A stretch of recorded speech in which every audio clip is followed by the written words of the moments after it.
Tânia, boa Boa tarde. tarde. Olá, gente, tudo bem? Boa tarde. Tudo bem? Queria começar dizendo que eu estou muito feliz de apresentar essa aula por dois motivos. Primeiro, porque o tema foi proposto pelo Comitê de Diversidade da BPI. Proteção de dados envolve tratamento de dados pessoais sensíveis e esses dados incluem dados relacionados à raça, à filiação política, à filiação a sindicatos, vida sexual, saúde, e esses dados podem ser tratados de forma discriminatória e de forma inclusiva.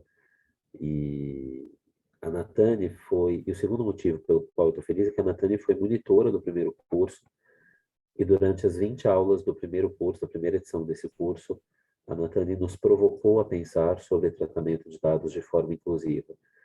A gente fala muito de política de privacidade, mas fala pouco de política de privacidade para cegos, para analfabetos, para pessoas que têm dificuldade de compreensão, dificuldade de uso de dispositivos móveis.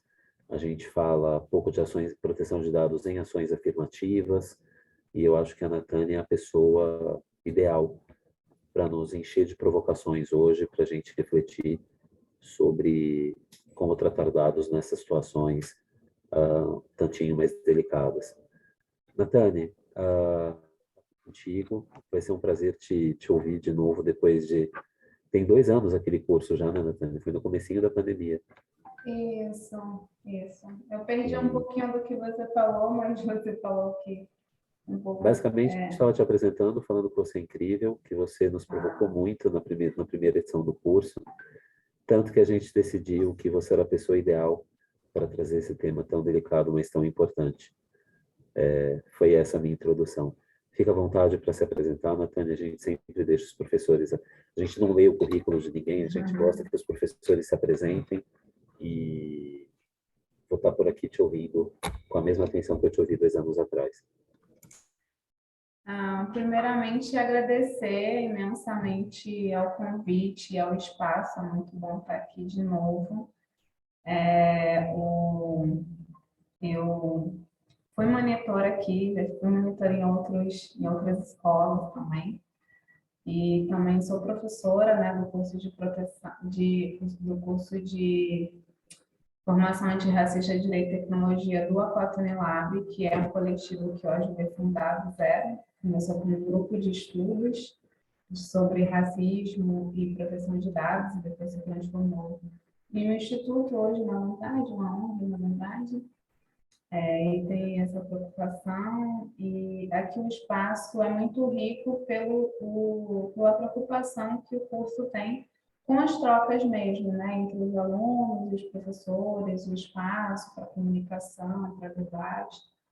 Isso é muito rico. Eu saí daqui com o apelido de agitadora de pensamento. Eu quero manter essa fama, né, de agitadora de pensamento. A apresentação que eu montei hoje é muito, na verdade, primeiro dando um passo atrás para depois dar um passo à frente. Tem o fato de entender a realidade do país que a gente vive, essa diversidade, enquanto uma diversidade de conhecimentos e de corpos também, e que tecnologia é sobre isso, porque a gente faz pensando em nós e para nós, teoricamente, né? Muitas vezes nem sempre é assim. Então, agradeço a oportunidade nas pessoas da Renata Lisboa, do Pedro Vilhena, que foi um professor que deu uma aula inesquecível para mim sobre a evolução histórica de proteção de dados. Eu sempre lembro dessa aula. Agradecer também o pessoal do suporte, que fica por trás fazendo tudo acontecer também. Mandar um salve aí para a Érica, para a Adriana, enfim, todo mundo que tornou esse encontro possível. Já me colocar à disposição para dialogar sobre esse eixo, né? O eixo tecnologia, direito e práticas inclusivas, e antes já me apresentando, e depois vou colocar a apresentação aqui para a gente, então, enquanto algumas pessoas ainda estão chegando, é importante, eu costumo de me apresentar de onde eu sou, né? Eu, na verdade, sou uma mulher preta, nordestina, sou moradora do conjunto de favelas da Maré, entendendo a Maré não como um lugar apenas de escassez, mas um lugar onde há mentes inquietas e criativas que pensam sobre saneamento básico, sobre direitos humanos, sobre direito e tecnologia, sobre análise e produção de dados, sobre educação, dentre outros aspectos. Também eu sou cofundadora do curso de assessoria, do Núcleo de Assessoria Popular na Juco Luiza Maim, da UFRJ. Esse núcleo está fazendo 10 anos agora, nesse segundo semestre. Oi, Renata! Já acabei de agradecer aqui a oportunidade de falar de você, da Érica. Vamos interromper. Muito feliz de ter você aqui com a gente, viu? Muito feliz de estar aqui também. E a UFRJ é esse lugar de... Eu sou suspeita porque eu sou filha da educação pública, também é importante dizer isso. E a UFRJ é esse lugar de efervescência, de criatividade, de também pensar muito sobre as políticas públicas, sobre como que a gente aplica o nosso conhecimento. Acho que essa é uma das reflexões que a faculdade, a preocupação tem. E na faculdade, na UFRJ, também criou outro projeto chamado Curso Jurista Luiz Gama, homenageando, para mim, uma figura importantíssima na advocacia brasileira e na advocacia preta, jurista Luiz Gama, que com uma temática antirracista voltada para pessoas pretas e brancas, e não brancas para todo mundo. E também venho da luta contra o genocídio do povo negro, da luta pela efetivação de direitos em diferentes áreas, atuação em diferentes áreas também.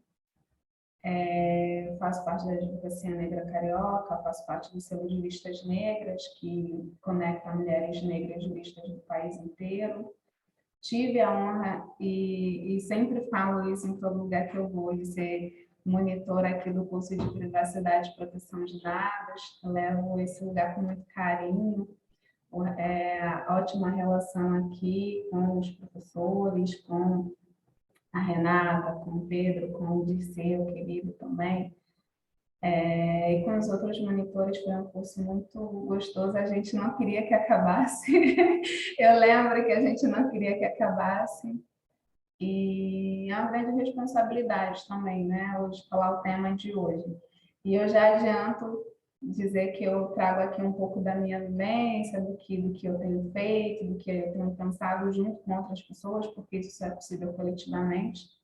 Mas já adianto que aqui eu não tô para trazer as respostas, porque eu acho que as respostas a gente constrói junto, quando a gente fala de práticas inclusivas, quando a gente fala de diversidade, em diferentes aspectos e camadas. E também é importante dizer que também não estou aqui para inventar a roda, então sempre reconhecendo quem veio antes e que a gente é continuidade de muitos esforços. E fico muito feliz com a terceira edição, dei uma olhada na programação. Quem já esteve aqui é uma honra, né, estar ocupando hoje esse espaço, porque já passaram pessoas incríveis, como a Lúcia Xavier, uma queridíssima, maravilhosa, uma super referência em diferentes áreas, né, que envolve proteção de dados. Eu recentemente tive a oportunidade de estar com ela no GT, estou, né, no GT de Inteligência Artificial da Comissão de Proteção de Dados.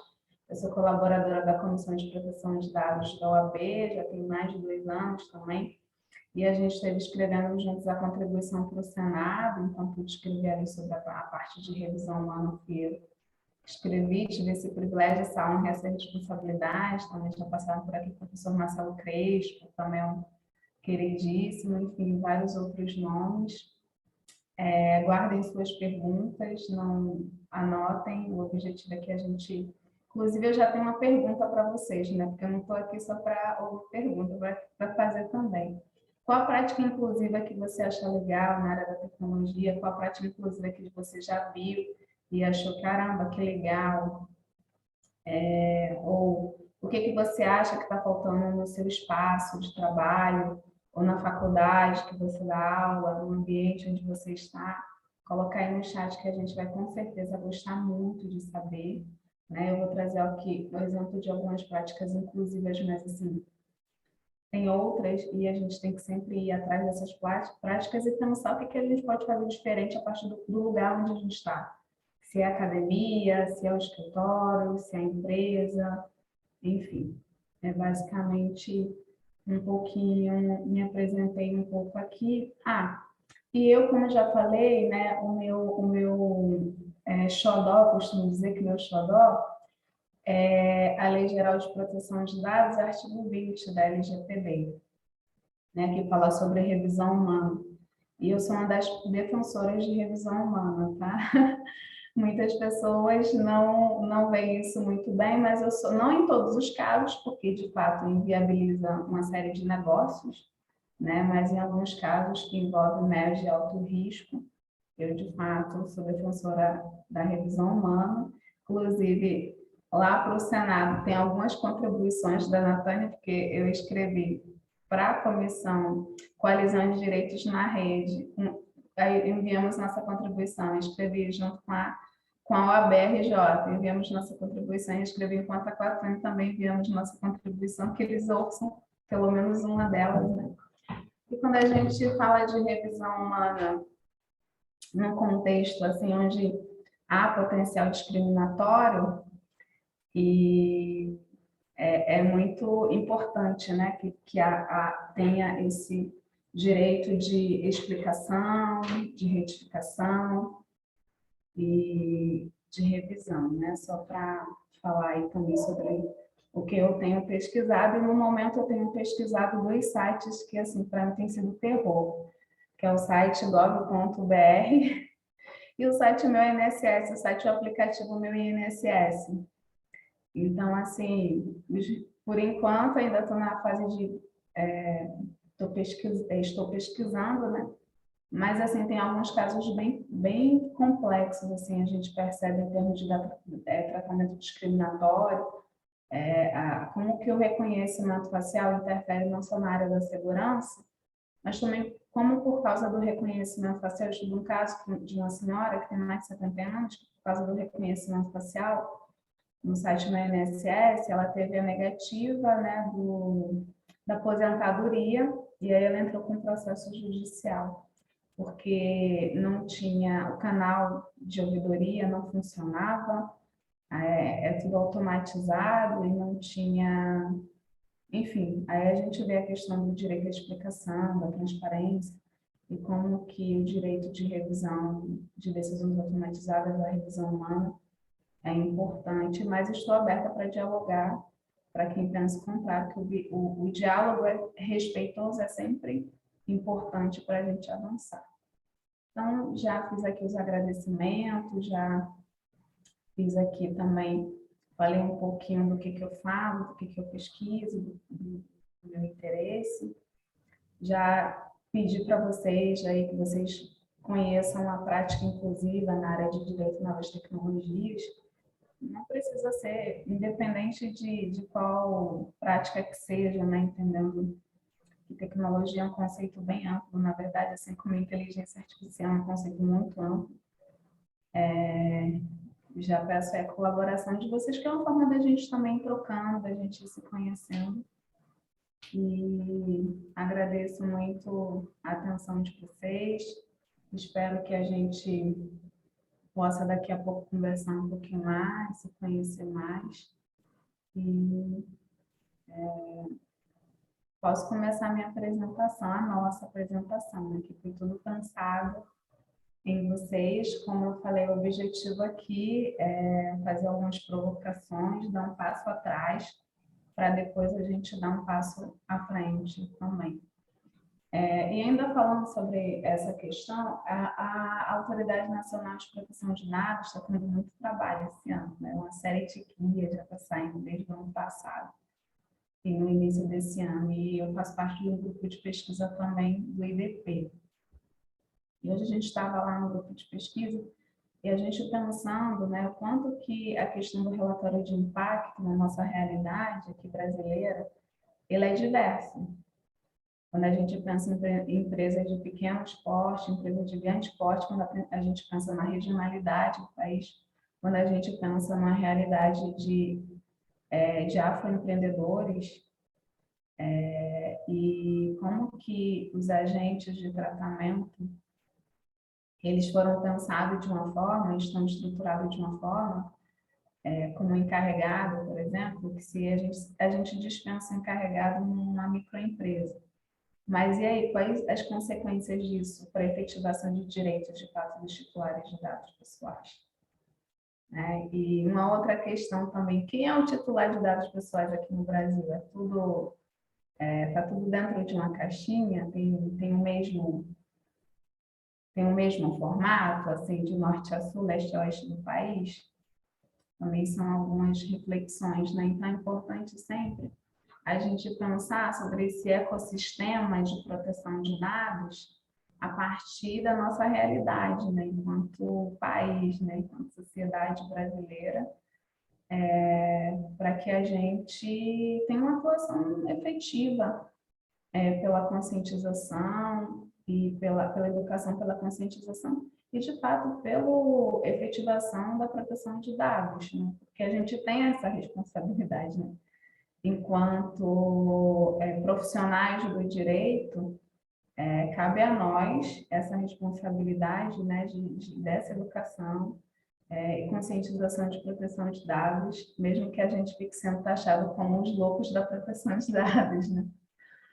Então é isso, pessoal. Eu vou começar aqui, vou compartilhar a tela. Se estiver travando, se estiver passando lento, aí vocês me falam, pode ligar aí o microfone, inclusive podem me interromper. Se estiver interrompendo muito, eu vou pedir para segurar um pouquinho para o final, para a gente terminar no horário respeitosamente, tá bom? Um cheiro para todo mundo, muito obrigada por vocês estarem aqui com a gente. Vamos lá, então, primeiramente, parabéns, né? Terceira edição do curso Privacidade e Proteção de Dados aqui da ABPI. Isso é fruto de muitos esforços, de muito empenho, né? Então, mais uma vez, parabenizar esse trabalho maravilhoso que tem sido feito. Um pouquinho da minha apresentação, já fiz minha apresentação, os meus contatos vão ficar aqui, depois eu vou enviar a apresentação. Passando a apresentação, Natane, acho que você tem que botar no modo apresentação, ele não está. Não está no modo apresentação?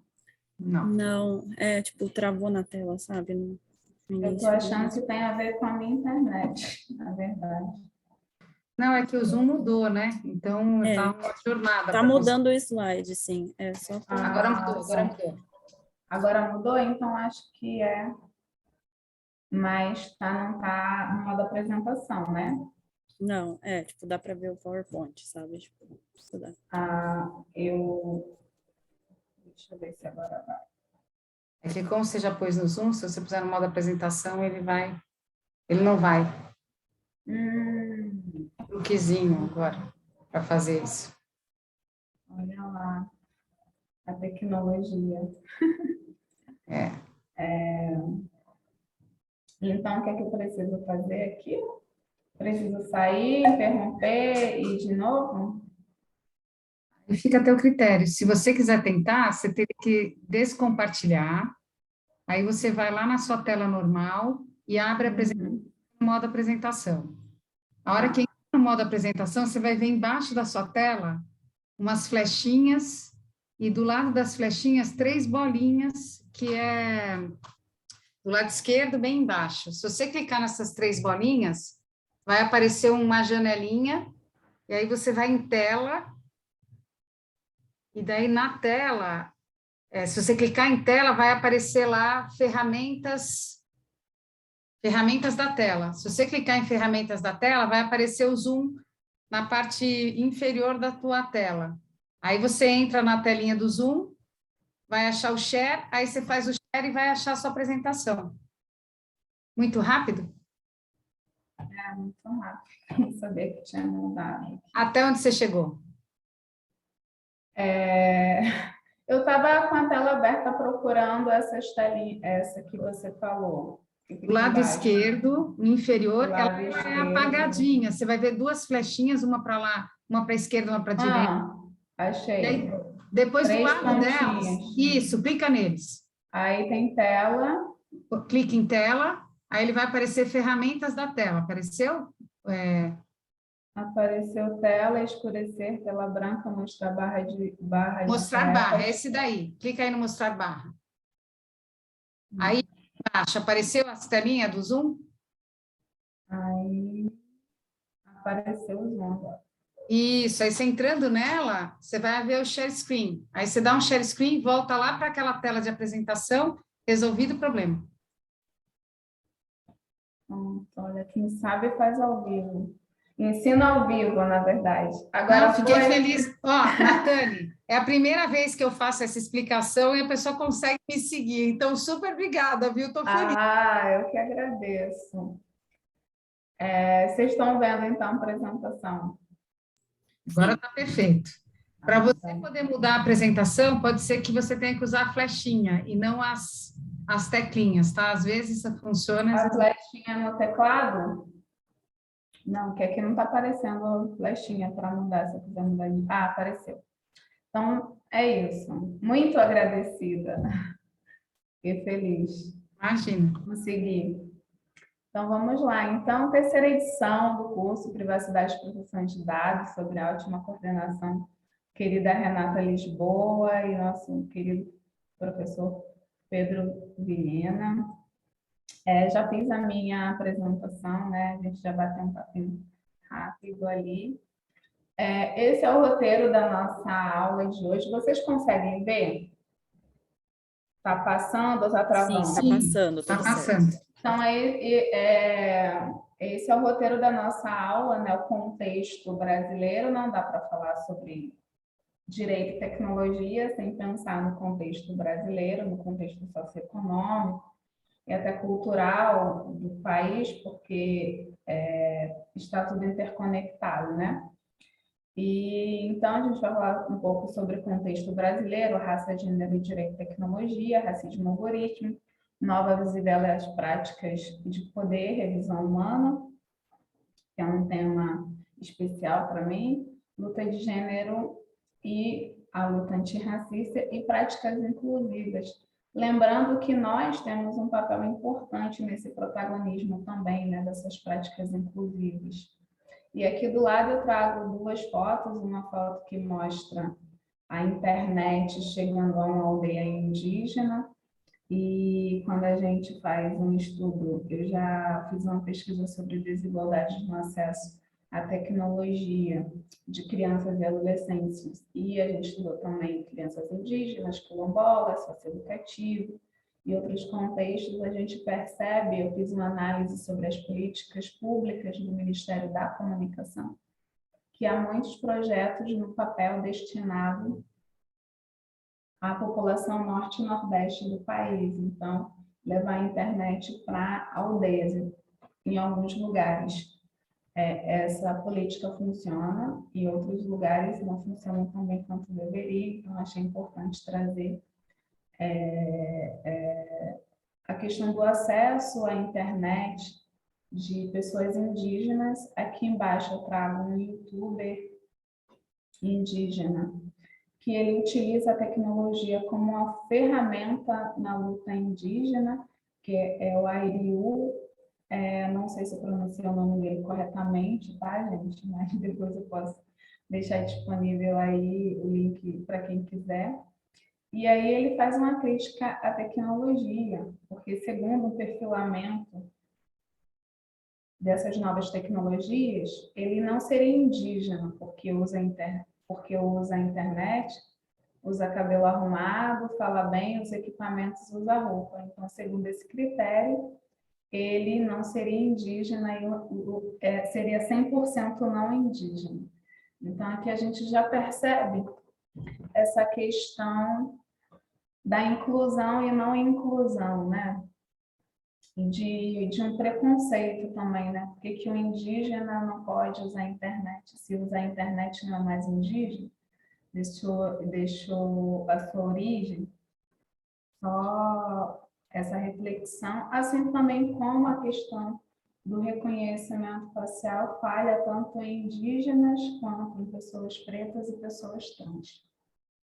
Então, falando desse contexto aqui, eu trago também o advogado Eloy Terena, aí em cima.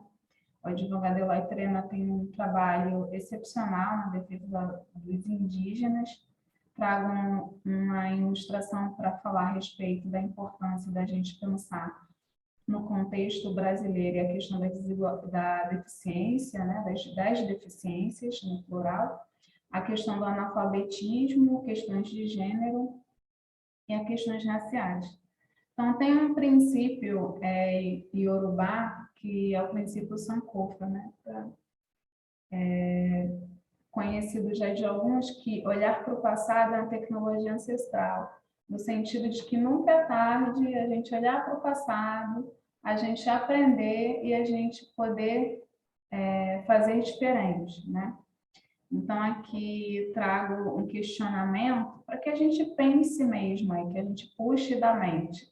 Quem são os cientistas negros? Quem são os cientistas indígenas? Quais são as invenções dos cientistas negros e indígenas? Porque falar disso é falar de tecnologia também, né? Falar de conhecimento indígena e afro é falar de tecnologia. Por exemplo, a gente sabe que a cientista Jacqueline Góes teve uma participação importante em relação aos estudos sobre o Covid, né? Sobre o vírus e sobre a Covid.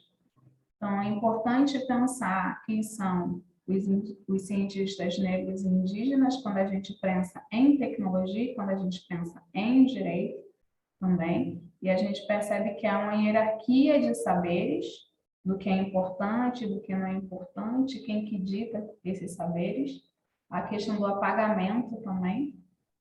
E um outro fato, né, que a proteção de dados, ela tem uma série de desafios diante da realidade brasileira. A proteção de dados no Brasil é uma realidade, a gente conversou muito já aqui sobre isso, sobre a importância de privacidade e proteção de dados num país onde não tem uma cultura de proteção de dados. Eu lembro que na primeira edição aqui do curso a gente falou muito desse papel nosso de educação e de conscientização de uma proteção de dados efetiva para todos e que o setor público, privado e o terceiro setor possam pensar juntos em como respeitar esse direito, que é um direito fundamental, e como avançar também nos direitos digitais e os direitos fundamentais, que estão todos interconectados, e a gente pensa como o resgate das memórias podem fortalecer a construção do nosso futuro. Como olhar para trás, entendendo de fato a realidade do nosso país, ou o momento em que a gente está, como a gente chegou até esse momento, pode de fato favorecer a construção de um futuro que seja de verdade diverso.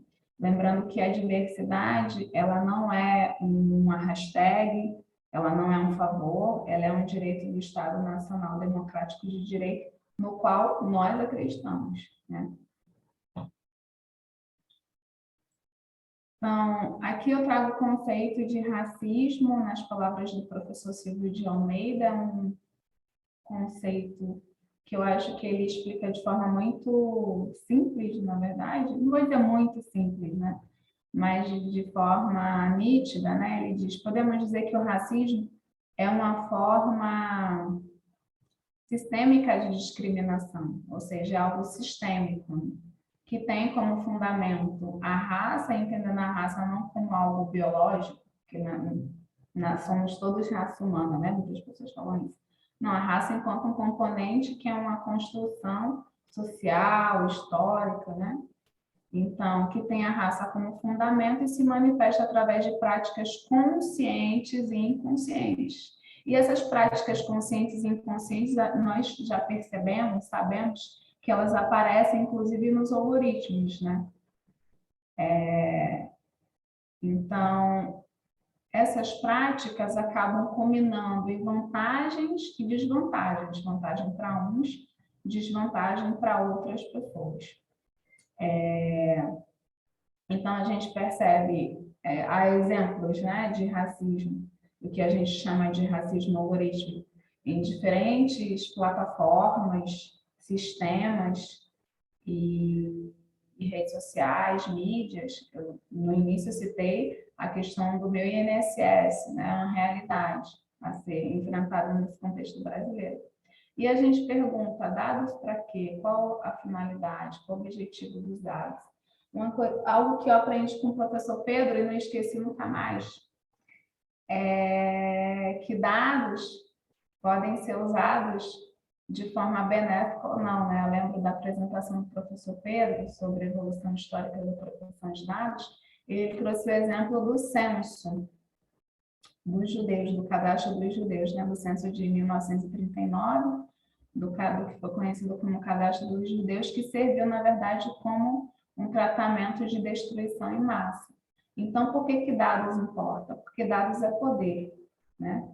Dados é poder de diferentes modos, né? Tanto poder para econômico, como poder de manipular uma eleição, como poder em diferentes graus, diria.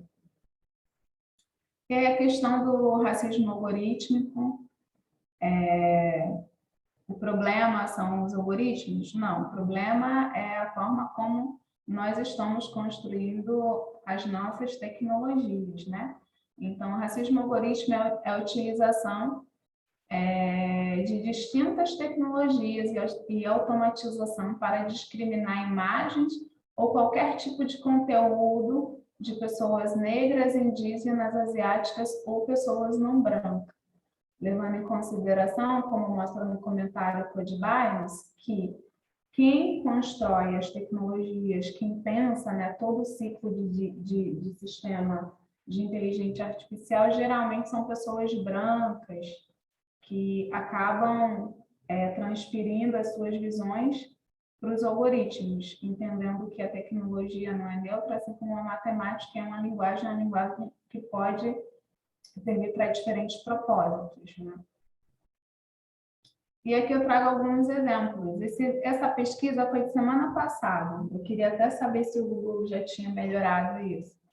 Busque no Google mulher bonita ou trança bonita, homem bonito. Qual é o resultado? Eu busquei aqui homem bonito e apareceu como padrão homens com estereótipo branco.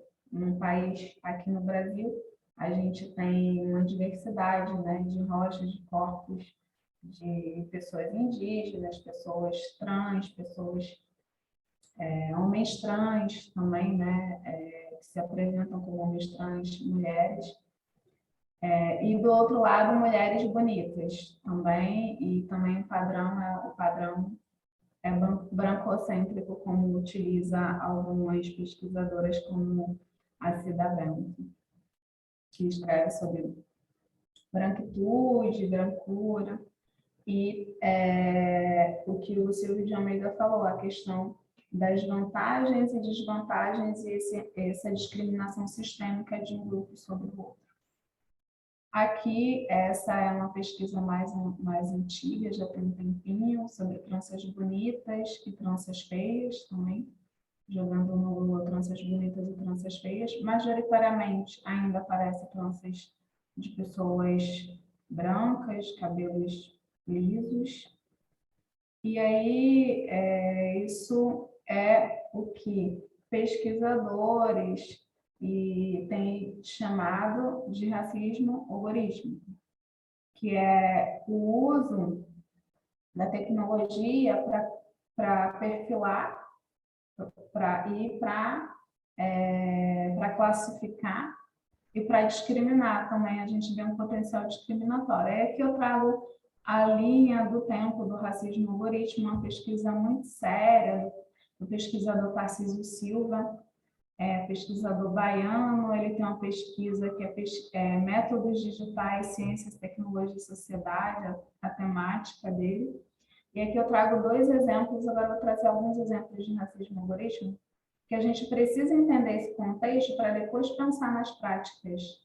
Esse contexto de direito, tecnologia e questões de raça e de gênero, para depois a gente pensar em como é que a gente muda isso.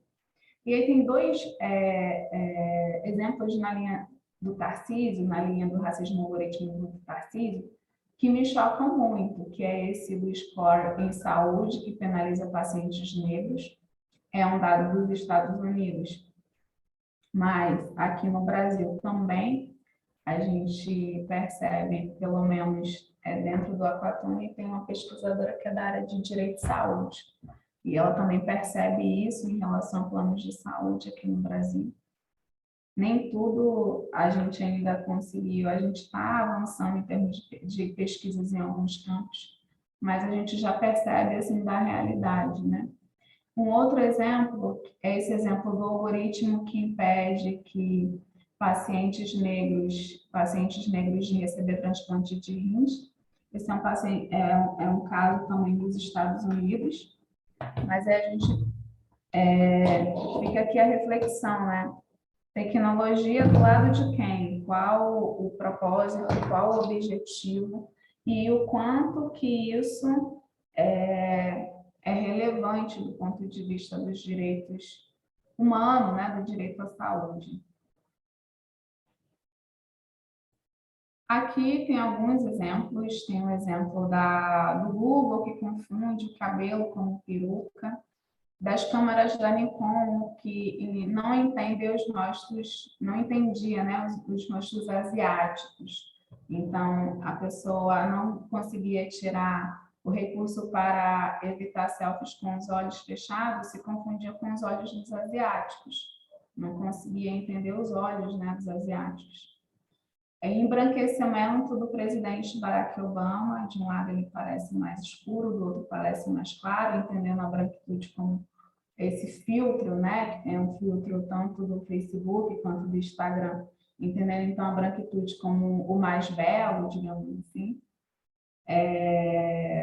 Software que analisa a reincidência, esse é um caso bem famoso já, né, a reincidência de negros e brancos e favorecem a brancos em detrimento de negros no cálculo da pena.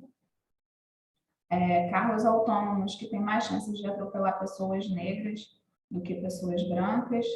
O Twitter, que chegou a admitir um erro na falha do seu algoritmo, que estava recortavam pessoas negras das fotos, e o Twitter até pediu ajuda, colocou um anúncio dizendo que pagaria 18 mil para quem arrumasse, para quem consertasse o preconceito racial do algoritmo. E um outro exemplo é o exemplo do reconhecimento facial, que falha 90% das vezes com pessoas negras, e que isso não é um caso isolado. Então, aqui, basicamente, a gente tem vários casos de racismo algoritmo, mostrando que a tecnologia não é neutra. Também esse caso é um caso bem gritante, né, sobre a questão do reconhecimento fotográfico, na verdade, é que a polícia do Ceará acusou o ator hollywoodiano Michael B. Jordan de ser suspeito numa chacina no início desse ano, uma chacina que culminou a morte de 5 pessoas no Ceará. Então, como que a foto do ator foi parar no livro de procurados da polícia? Então, aqui a gente já está falando. Posso interromper um pouquinho? Isso tudo que você está fazendo, primeiro queria te agradecer, porque só mesmo uma pessoa que está se dedicando ao tema como você tem se dedicado, poderia trazer essa preciosidade, essa riqueza de informações. Eu trabalho numa organização sem fins lucrativos e ajudei um colega desta organização a fundar uma organização que trabalha por políticas públicas inclusivas envolvendo o movimento negro, que chama Instituto da Cor. Até vou falar de você para ele, queria saber se depois você disponibilizaria esse material, eu vou colocá-los em contato, porque eu tenho certeza que tudo que você está trazendo é muito rico e ajuda muito na batalha, na luta que há em relação a essa questão em particular envolvendo a raça negra, né? A gente tem outras inclusões necessárias, né? A diversidade é enorme, né? E os desafios são diversos, né? Dependendo de quem a gente está tratando e do tempo em que essa discriminação está rolando, né? Mas o que me parece é que você está fazendo um recorte que é bem amplo, né? Nós não estamos falando especificamente de Brasil, mas também de Brasil, né? Só queria confirmar se esse meu entendimento está correto. Eu fiz uma apresentação mais pensando em Brasil. Eu trouxe outros exemplos que não só do Brasil, né? Como eu falei aqui, alguns exemplos dos Estados Unidos também. Depois vou tocar um pouco na questão das Big Techs, né? Mas, de fato, eu fiz uma apresentação pensando mais no nosso contexto. Aqui. Eu estou falando isso porque, assim, a gente até tem um grupo de diversidade na organização que eu trabalho, né? O tema é muito amplo, né? As dificuldades, elas não são restritas ao nosso território, né? Então, essas coisas que você faz são extremamente importantes, mas o desafio é enorme, né? Então, como que a gente lida com isso quando a gente não é um provedor de dados, né? Quando a gente é operador, né? Por exemplo, né?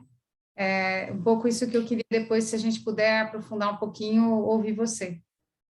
Com certeza a gente pode falar um pouco mais sobre isso. Até recentemente, a Francis, né, do ex-Facebook, teve aqui no Brasil. Eu estou numa super correria de trabalho, não pude estar presente nas reuniões que tivemos com ela. E aí ela falou justamente sobre a importância desse diálogo, né, entre países na defesa de direitos digitais e liberdades de uma internet livre e aberta, e falou que 80% da receita na semana passada, quando ela teve uma reunião no Observatório de Favelas lá na Maré, ela falou que 80% da receita do Facebook vem da América Latina e do continente africano, e que eles investem, assim, em termos de tecnologia mesmo, né, da estrutura, muito pouco, inclusive aqui na América Latina e na África. Então, sim, a gente tem que fazer uma leitura do contexto brasileiro, levando sempre em consideração o contexto global, né, o contexto mundial. E foi algo que eu procurei fazer na minha monografia, por exemplo. Eu falei, daqui a pouco vou falar um pouquinho dela. Falei sobre revisão humana, mas pegando diferentes especialistas no tema. Então, especialistas do continente africano, da Europa, dos Estados Unidos também. Mas eu acho que, por mais que a gente beba das fontes de outros regulamentos, como europeu, por exemplo, que é muito importante para a criação da Lei Geral de Proteção de Dados, a gente precisa fazer realmente uma análise, uma visão crítica da nossa própria história, em termos de história mesmo, do modo como ela é contada até hoje, e também fazer uma leitura da própria Lei Geral de Proteção de Dados e do ecossistema à luz de questões que envolvam as questões raciais e de gênero, por exemplo, porque será que o titular de dado pessoal ele é igual, como eu já falei, no Brasil inteiro? De quem que a gente está falando? Como é que a gente traz isso de fato para a realidade, não só a letra fria que a gente lê, né? Mas agradeço muito a sua contribuição, me coloco totalmente à disposição para a gente dialogar e dialogar também com a organização, tá bom? Passando aqui, agora eu entro um pouquinho na minha monografia, né, Lei Geral de Proteção de Dados e os possíveis impactos da não obrigatoriedade de revisão humana de decisões automatizadas. Eu sou filha da Faculdade Nacional de Direito da UFRJ, com muito orgulho. Sou filha da educação pública e do SUS também, né? E, inclusive, no final da apresentação, vou trazer um projeto lindo da UFRJ, a professora Cone Cesário, que também faz parte da BPI, esteve participando desse projeto, que é um projeto de prática inclusiva, de como que a gente utiliza a tecnologia em favor dos direitos das mulheres, né? Também queria fazer essa menção já. E na minha monografia eu falei sobre decisões automatizadas, então decisões automatizadas e impactos discriminatórios. E aí citei exemplos daqui do Brasil e de outros países, de outros lugares, também alguns exemplos da Europa, dos Estados Unidos, em diferentes áreas, como o direito à liberdade, sistema de crédito, empregabilidade, enfim, alguns, o direito à vida também, né, que como as decisões automatizadas podem interferir nesse direito. Também na monografia tem uma parte dedicada ao direito à explicação e o direito de revisão de decisões automatizadas, onde é ressaltada a importância do acesso a dados, da retificação de dados e de saber quais os critérios utilizados também, né, quando esses dados afetam interesses que são relevantes, conforme mostra o artigo 20 da Lei Geral de Proteção de Dados, quando que prevê a revisão de decisões automatizadas em tratamentos discriminatórios ou tratamentos onde não percebe-se os critérios que interfiram em aspectos da vida pessoal, profissional, dentre outros, façam uma análise, uma comparação, na verdade, da revisão humana através da Lei Geral de Proteção de Dados no Brasil e da União Europeia, que acabou prevendo e dispondo uma lei mais protetiva do ponto de vista da revisão humana, embora eles tenham, inclusive, uma cultura de proteção de dados mais fortalecida, digamos, que a nossa, e falo das ações afirmativas algorítmicas também, né? Como que a gente pensa na construção de sistemas que sejam mais equânimes, né? Que não segreguem, que não marginalizem, entendendo que isso é possível e que isso é necessário. Então, nessa parte também pude trazer um pouco do que alguns pesquisadores falam sobre isso, daqui do Brasil e de fora, como o professor Xanderano Pan, que teve inclusive no congresso, no seminário que nós da Comissão de Proteção de Dados da OAB organizamos, e que ele defende, né, as ações afirmativas, também teve falando recentemente no seminário de inteligência artificial do Senado. Então, essas trocas com países que já se debruçam sobre o tema, que já tem uma luta em torno de proteção de dados, é muito importante. E aqui eu trago alguns questionamentos, né, sobre a Lei Geral de Proteção de Dados. Será que o princípio da não discriminação é suficiente para tornar de fato efetivo o direito dos titulares de dados pessoais? Quem é realmente o titular de dados pessoais mencionados na Lei Geral de Proteção de Dados? A gente vive num país onde parte das pessoas não se veem representadas, né? No legislativo, no judiciário. Então, quando a gente imagina que é um titular de dados pessoais como que a gente imagina esse titular de dados pessoais? Chamar atenção para a questão dos dados sensíveis e contextos discriminatórios.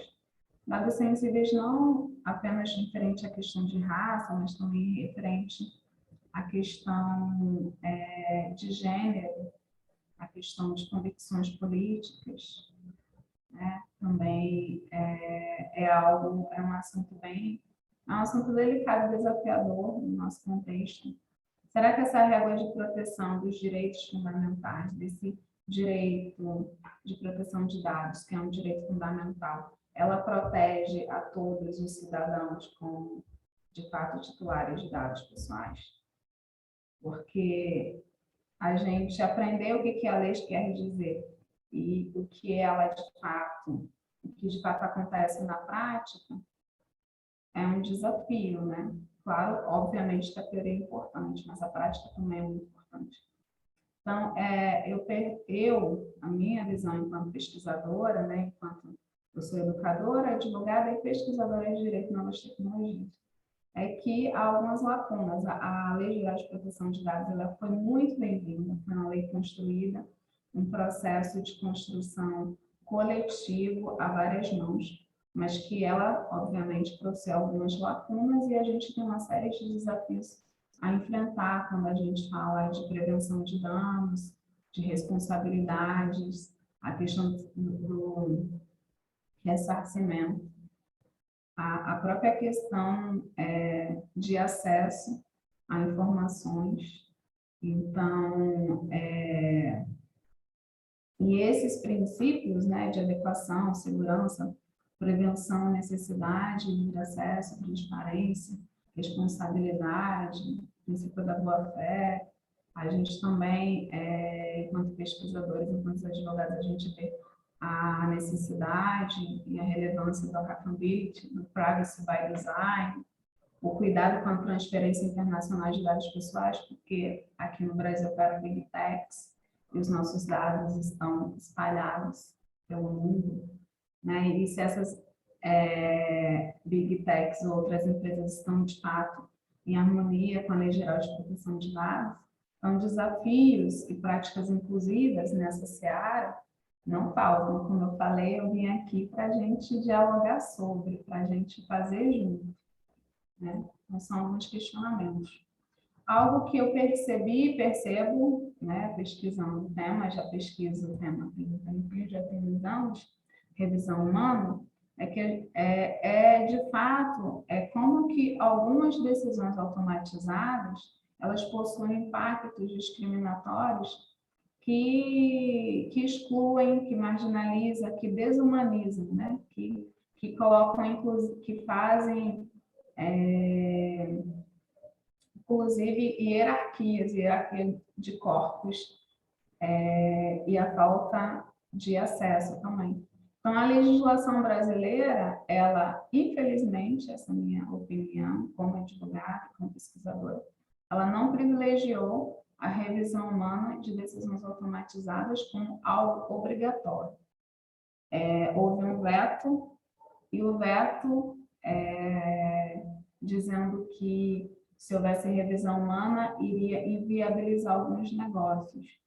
Mas a questão não é, óbvio que eu sou a favor da livre iniciativa e do comércio, mas a gente tem que achar um equilíbrio, né, entre o segredo industrial, a livre iniciativa do comércio e também os direitos do titular de dados pessoais, os direitos fundamentais, os direitos humanos. Então, a revisão humana, a não obrigatoriedade de revisão humana, ela favorece um contexto de injustiças algorítmicas a grupos que são considerados minoritários, né? Que socioeconomicamente, politicamente falando, são considerados menores, como pessoas pretas, como mulheres, LGBTQIA+, deficientes e analfabetos.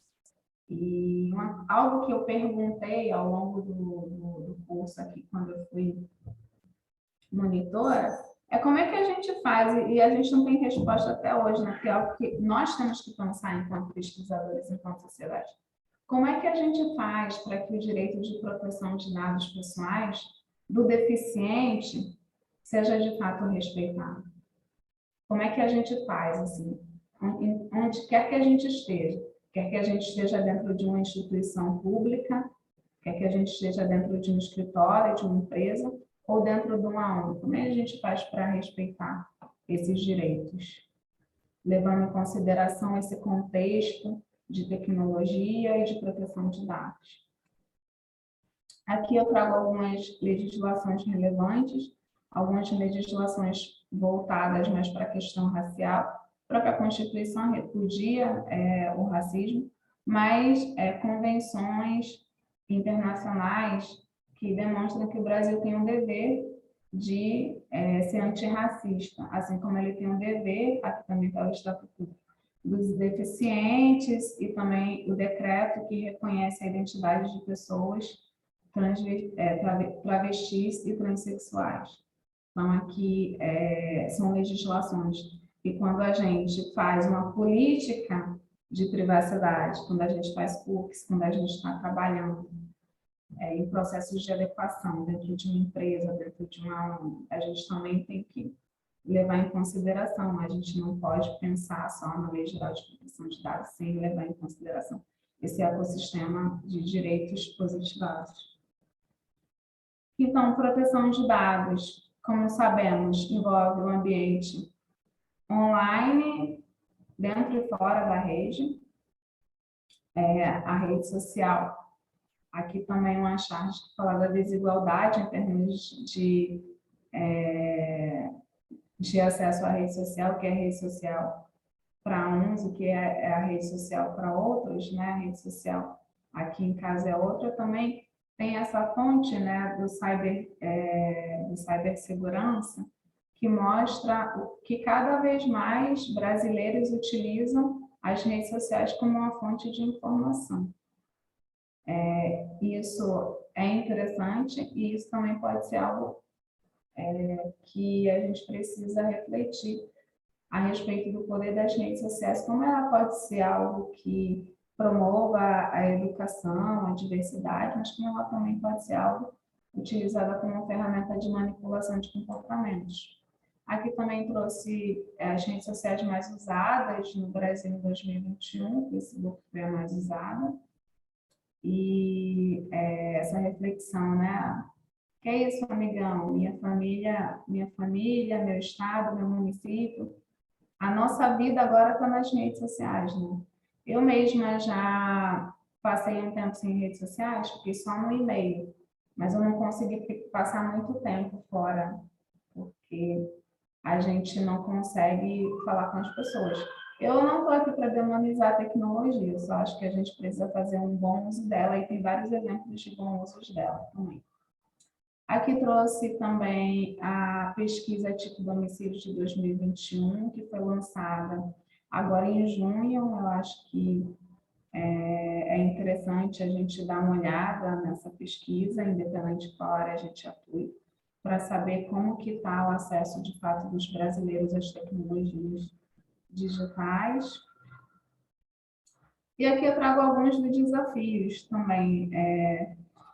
Aqui essa moça linda aqui, na verdade, é a Maria Rafaela Silva, é uma ativista da área da tecnologia trans, então ela fala dos desafios das pessoas trans, como, por exemplo, o reconhecimento facial, que não conhece rosto trans, e muitas pessoas trans passam por constrangimentos, já aconteceu até mesmo ter que tirar a roupa dentro de um aeroporto, questão do analfabetismo digital, questão de exclusão digital, como que a falta de letramento digital interfere nas questões trabalhistas, a questão do auxílio emergencial e o aplicativo da Caixa Econômica, mais uma vez,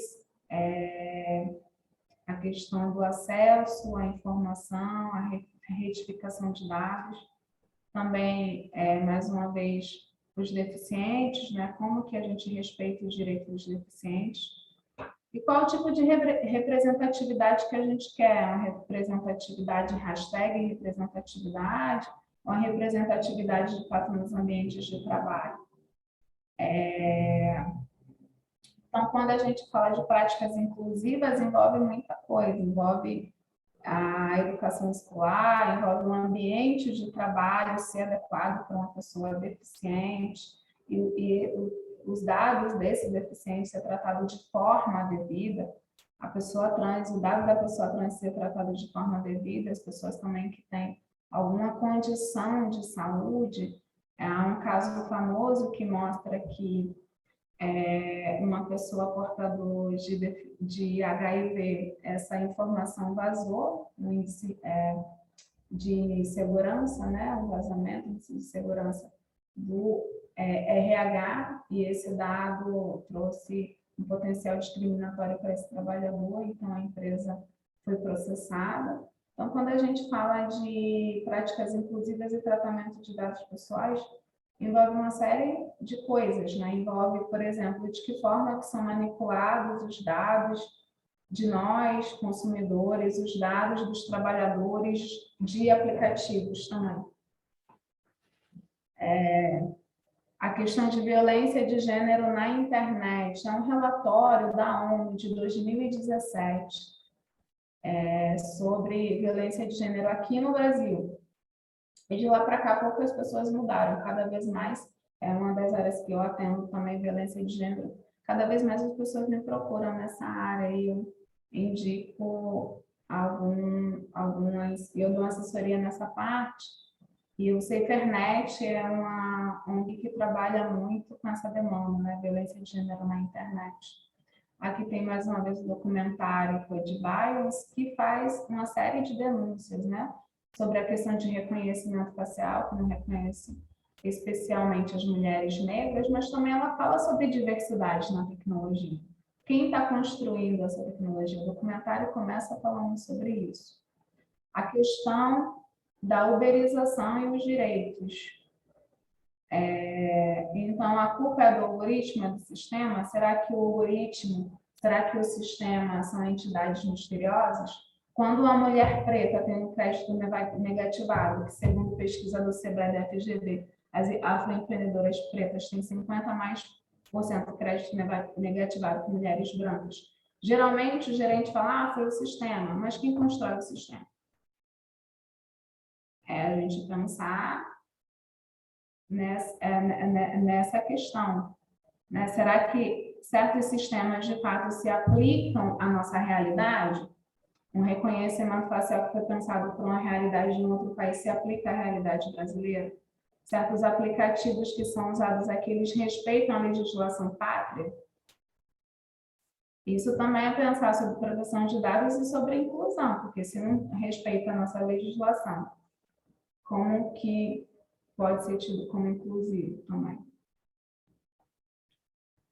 E aí, falando sobre reconhecimento facial, como já falei antes, mais de 90% dos presos por monitoramento facial são negros. Então, há casos emblemáticos, né? Tem um caso aqui do Rio de Janeiro que a mesma pessoa foi acusada por cometer 3 homicídios ao mesmo tempo em lugares diferentes. Do ponto de vista da física, isso é impossível. Há pessoas que já foram presas 9 vezes inocentemente. Então, há uma campanha pelo banimento do reconhecimento facial, porque reforça, agrava o encarceramento de pessoas pretas no país, além de trazer sofrimento psíquico também para a família, para a pessoa e para a família. E foi lançada a campanha Tire Meu Rosto da Sua Mira, no Fórum de Internet do Brasil, pela Colisão de Direitos na Rede.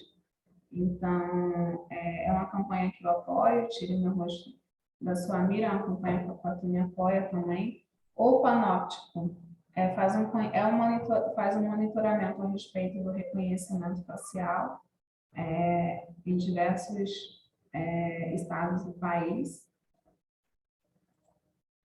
Também tem uma campanha de Recife Sem Câmera na Minha Cara, que é uma campanha também contra o reconhecimento facial, para fins, essas 2 campanhas que eu estou falando são para fins de segurança pública. Aqui eu falo da contribuição do Aquatune sobre regulação de inteligência artificial no Brasil, está disponível no nosso site. E aqui eu vou falar de práticas inclusivas, de iniciativas que eu acho que são importantes. Eu trouxe algumas. Quem tiver interesse sobre mais, depois a gente pode conversar também. E trouxe iniciativas daqui do Brasil mesmo. Essa iniciativa do Data Lab, eu acho que é muito interessante, eu recomendo demais que vocês vejam essa política de cookies. Eles têm uma política de cookies que é maravilhosa, assim, porque tem toda uma preocupação com a imagem, com a linguagem.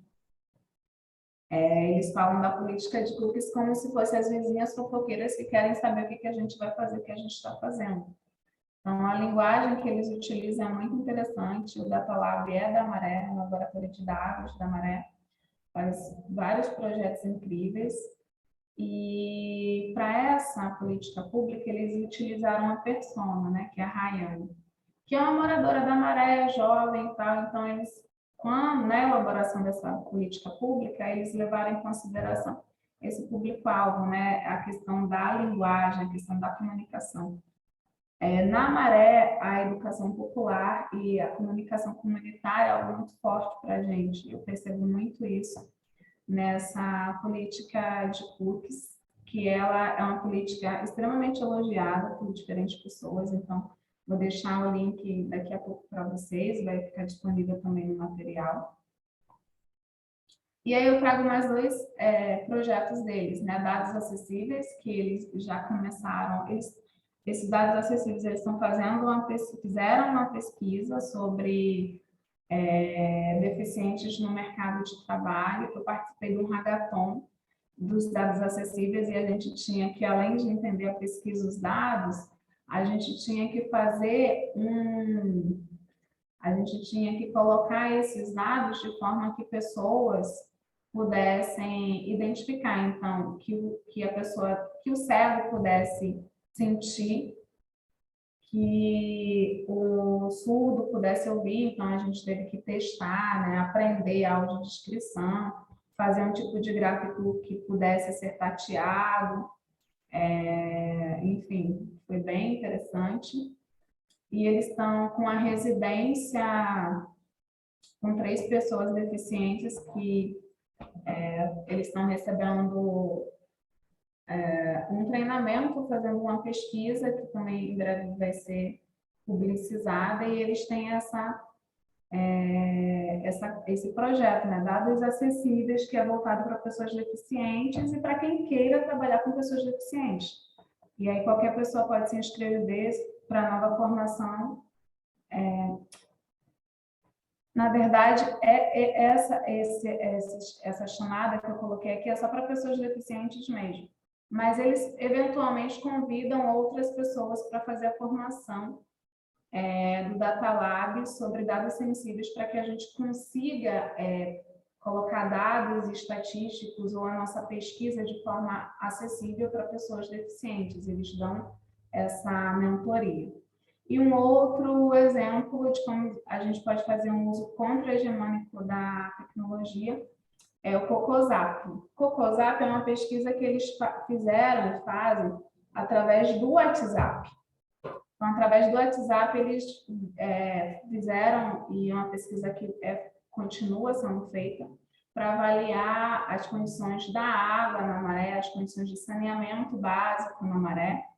Então, é muito interessante, porque às vezes, se forem de porta em porta, talvez o morador não responda, mas através do Cocozap, dependendo da divulgação, como é feita, eles conseguem fazer este dado e até o monitoramento dessa questão com o objetivo de pensar política pública na área do saneamento básico. Um outro projeto esse projeto Preta Lab. O projeto surgiu da inquietação da Silvana Bahia de saber quem são as mulheres negras, quantas são, como elas aprendem tecnologia.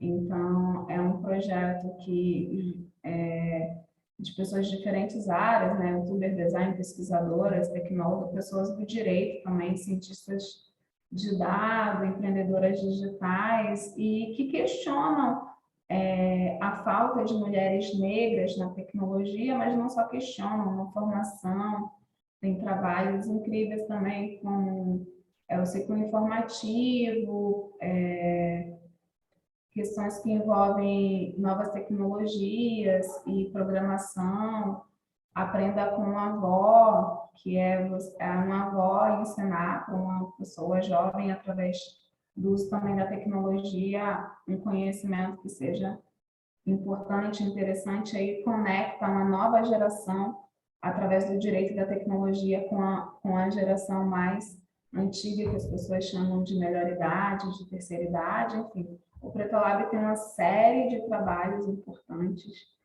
em diferentes áreas também. Aqui o projeto que eu já falei, mencionei antes, é um projeto da UFRJ, do pessoal do Parque Tecnológico da UFRJ, com a Faculdade Nacional de Direito. A professora Cone participou, a professora Cone Cesário, ela que é da área de propriedade intelectual, maravilhosa, professora excelente. Ela participou desse projeto e o aplicativo é excelente, né? Um aplicativo no qual as mulheres podem fazer a denúncia e podem também, através do aplicativo, ter acesso a uma medida protetiva, né? O objetivo é facilitar o acesso à justiça. Então, é muito interessante também esse aplicativo Lei Maria da Penha, fica o convite. Projeto Incluir Direito, esse projeto é um projeto interessante, porque é um projeto que dá formação, que dá mentoria para jovens negros se inserirem em escritórios. E, obviamente, em escritórios e na área de direito, tecnologia, de propriedade intelectual. Então, eu conheço jovens que passaram pelo projeto, que hoje trabalham em propriedade intelectual, em proteção de dados. Então, é um projeto, na verdade, de educação e de inclusão. Então, também considero uma prática interessante, porque está pegando jovens e está dando oportunidade de trabalhar em duas áreas que são duas áreas excludentes. Convido vocês para fazerem um teste do pescoço. O projeto César, ele surge justamente quando é constatado que aqui no Brasil a gente tem 1% de advogados negros nos escritórios, embora a nossa população seja 52%, aqui indivíduo 56%.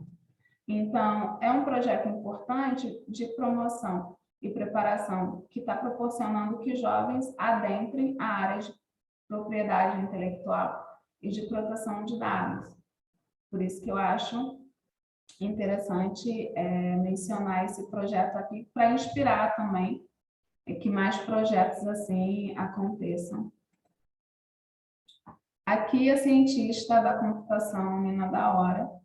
A Nina da Hora, ela tem um projeto chamado Computação Sem Caô e um projeto chamado Ogunhê, um podcast, que fala sobre direito, tecnologia, ciência de dados.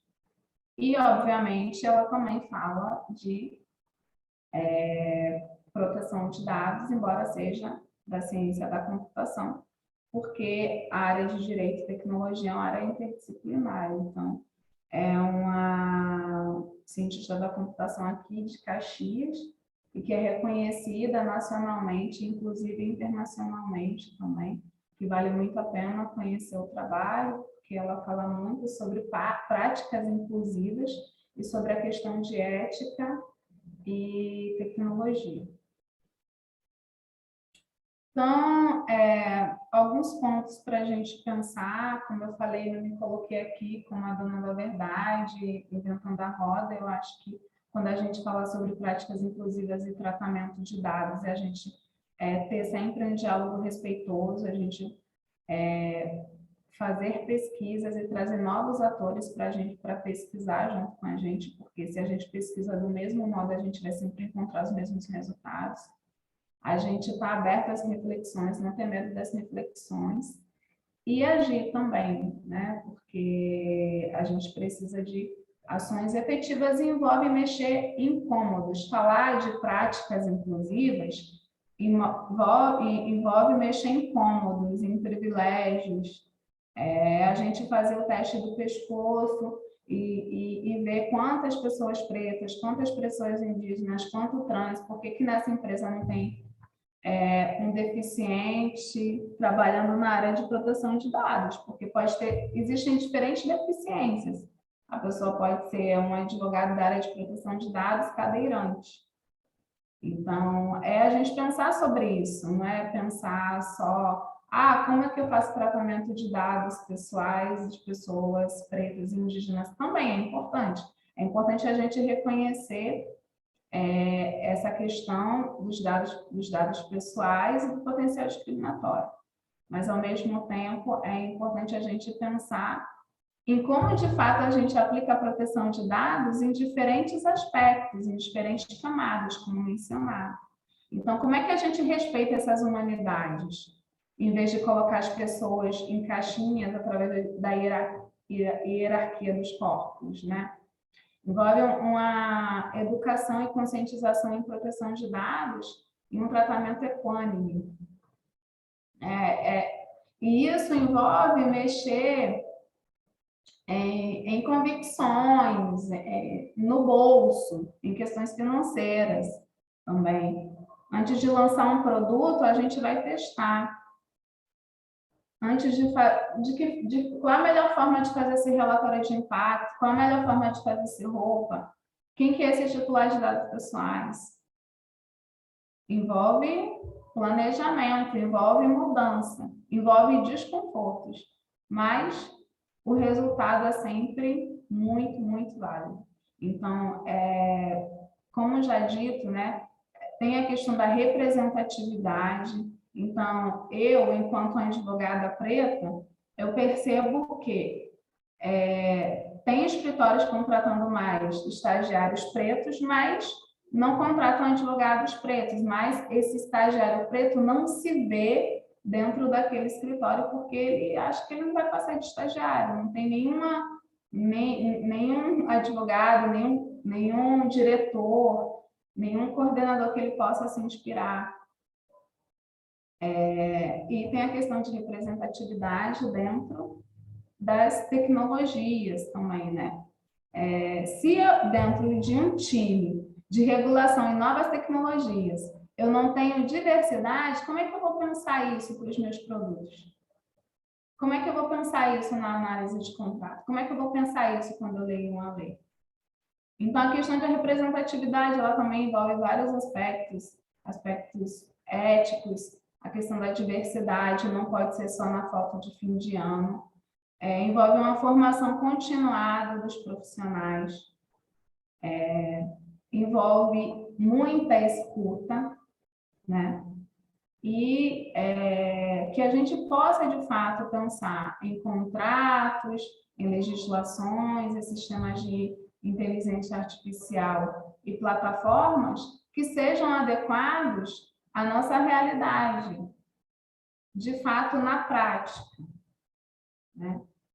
Então, claro que a gente pode aprender com o modelo europeu, com o modelo estadunidense, mas, sobretudo, o direito de proteção de dados e as práticas inclusivas tem que ver na prática. Se eu nunca parei para refletir dentro do meu escritório, dentro da minha empresa, dentro da minha ONG, onde que estão as pessoas pretas aqui, onde que está a pessoa deficiente aqui, onde que está a pessoa trans aqui, como que eu vou pensar no tratamento de dados dessas pessoas?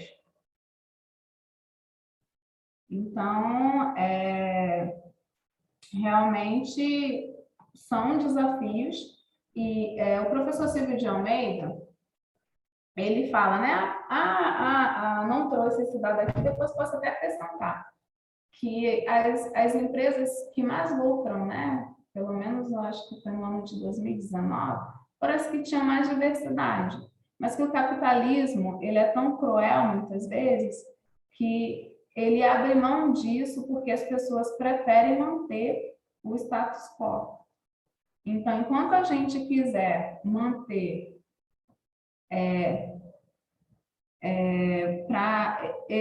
Para mudar, mudanças exigem esforços.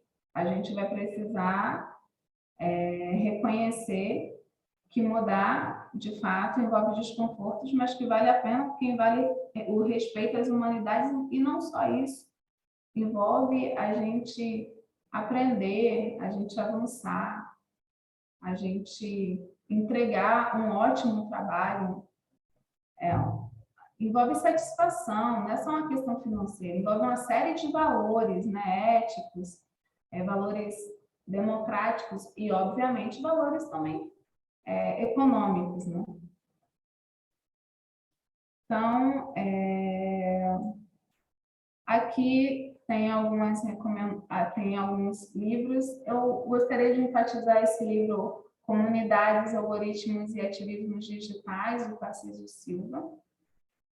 Tem um glossário de discriminação algorítmica, é um exemplo também de prática inclusiva, porque esse glossário de discriminação algorítmica foi sobre a supervisão da maravilhosa advogada preta Caroline Otomi, que é da área de proteção de dados, e fala de forma acessível sobre diferentes termos que a gente utiliza na área de proteção de dados. E aí, o livro já mais conhecido era do Capitalismo de Vigilância, Algoritmo de Destruição em Massa.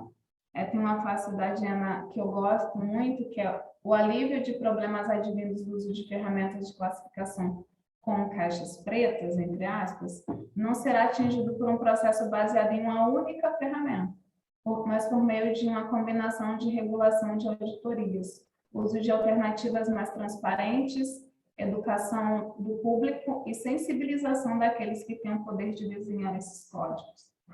Então, é um esforço em conjunto.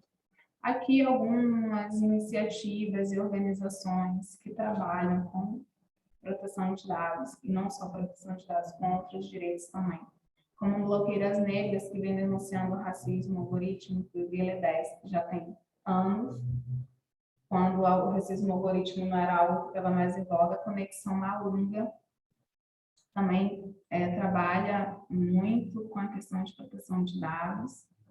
Intervozes, aqui é o NIC-BR, que todos nós conhecemos, né, que tem esse dever, inclusive, né? A Associação Educativa tem uns trabalhos, umas iniciativas incríveis, a galera de São Paulo, muito boa. Codewriting, que tem um trabalho muito importante sobre a questão de reconhecimento facial e trans. Minas, que programam, o Media Lab da UFRJ, minha casa aqui.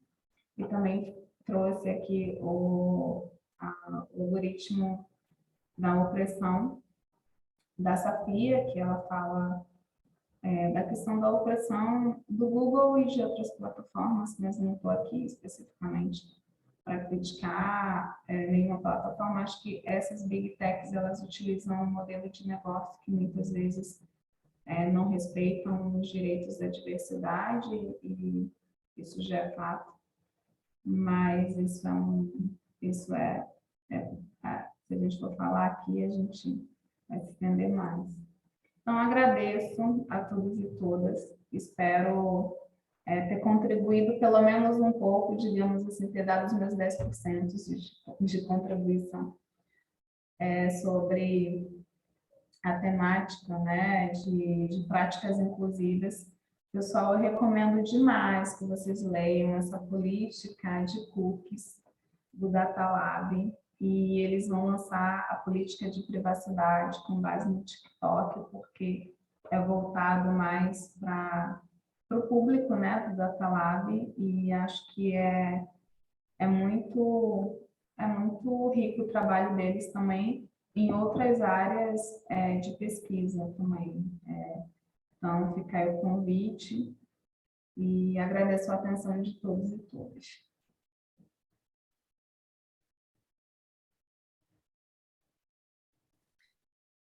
Olha, corri aqui para abrir o meu microfone para o Pedro não abrir antes, para não perder a vez.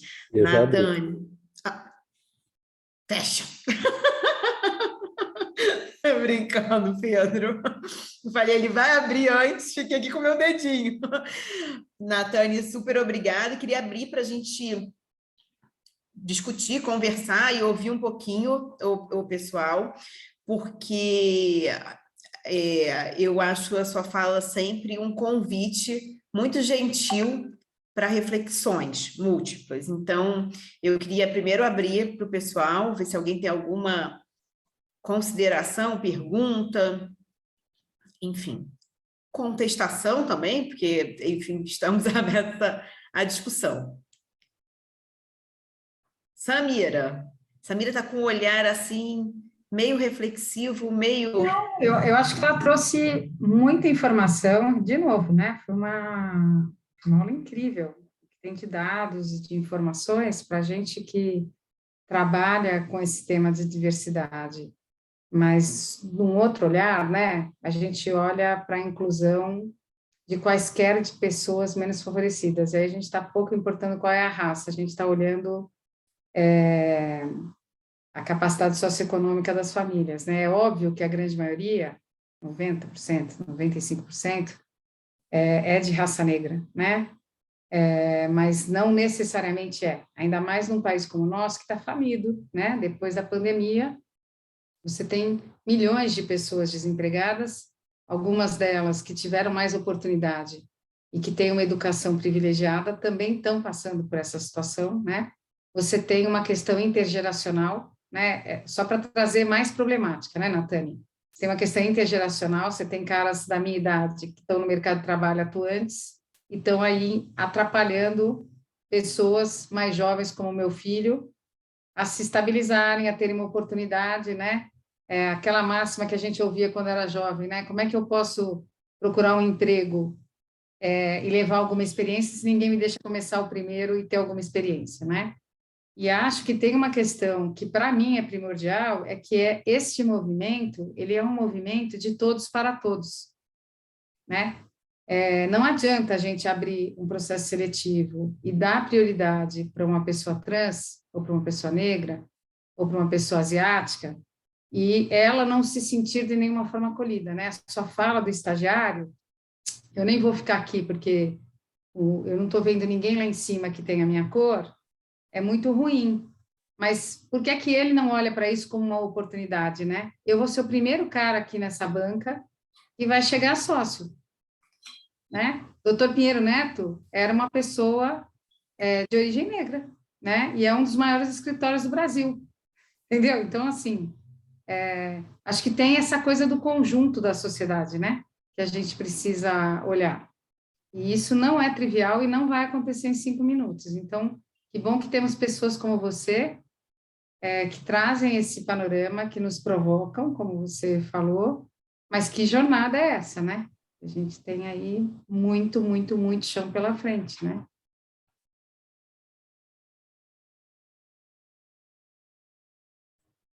Pois é, a gente tem muito chão aí pela frente, mas eu acho que essa é uma das coisas que eu falava para o projeto Incluir. Eu fui uma das pessoas que contribuí para incluir o projeto Incluir, está na UFRJ, está na PUC, está na Mackenzie, em São Paulo.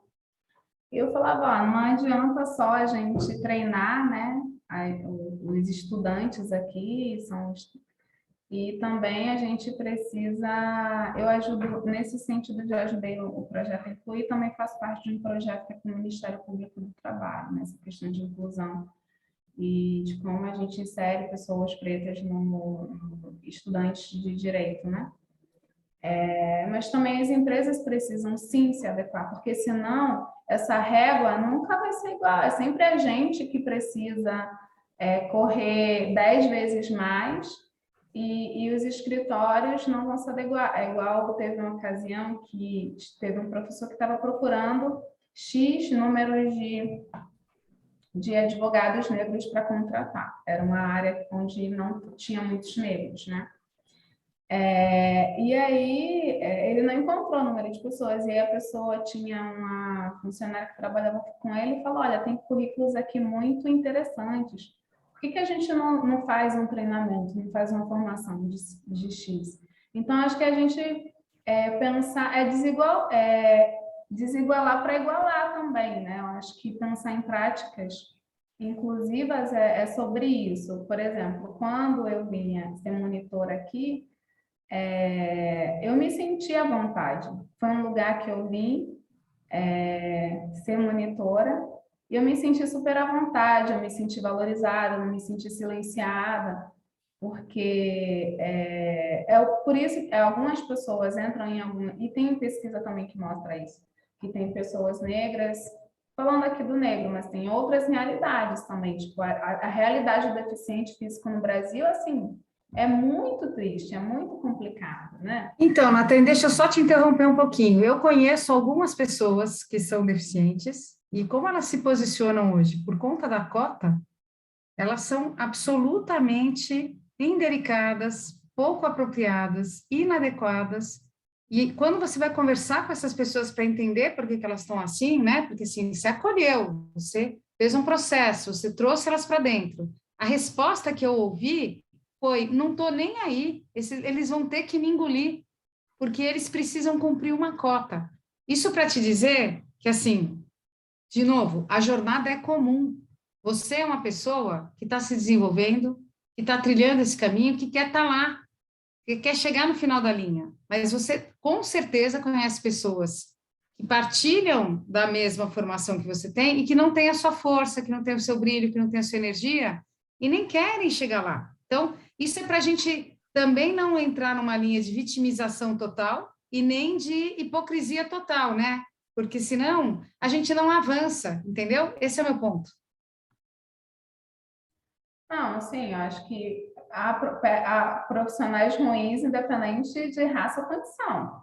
Independente se é branco, se é preto, se é deficiente ou não, há profissionais ruins independente da condição. Mas eu acho que é importante, quando a gente pensa de prática inclusiva, a gente pensar, de fato, a partir do nosso lugar. Assim, o que diz essa pesquisa, né, sobre os escritórios? Como é que está a diversidade dentro dos escritórios ou dentro das organizações onde a gente trabalha? A gente tem uma realidade que já tem anos, na verdade, é uma pesquisa que na recente que não mudou muita coisa, que é 1% de advogados negros no Brasil. Quando a gente vai falar de deficiência física, é menos ainda. Então, e é como eu falei, envolve lidar com incômodos, envolve fazer uma formação, envolve ter uma equipe de diversidade que, de fato, entenda sobre diversidade. E eu percebo que é o seguinte, eu sou uma pessoa que já dei e dou ainda consultoria sobre relações étnico-raciais, direito e tecnologia. E já dei para 2 escritórios na área de tecnologia.